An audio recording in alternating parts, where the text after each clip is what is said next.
مولوي کبیر کورني او بهرني بنسټونه دي د وچکالۍ ځپلو لاسنیوی وکړي. سلام ستړي مشئ، وخت مو په خیر. پام وکړه د ورځې مهم خبر ته. دوستانو پوره حال سره ویډیو کې وره او کچېرې مو زموږ یوټیوب چینل نوی سبسکرایب کړئ نو په ډېر درنښت سره همدا اوس افغان نیوز یوټیوب چینل سبسکرایب کړئ ترڅو زموږ تازه او مهم خبرونه تاسو ته ورسیږي.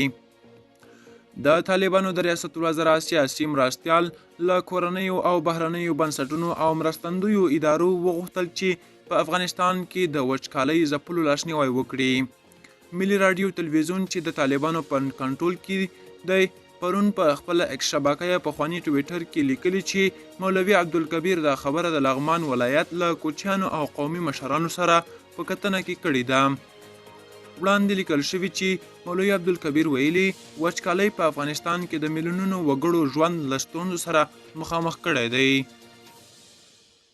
که څه هم نن او سبا د افغانستان په 24 ولایتونو کې د واورې او باران د اورېدو دغه راز په ځینو سیندي حوزوي کې د سیلابونو د راوتلو اټکل شوی دی، خو بزګران وایي چې لا هم د تیرو کلونو د وچکالیو اغیزې ختمې شوي نه دي.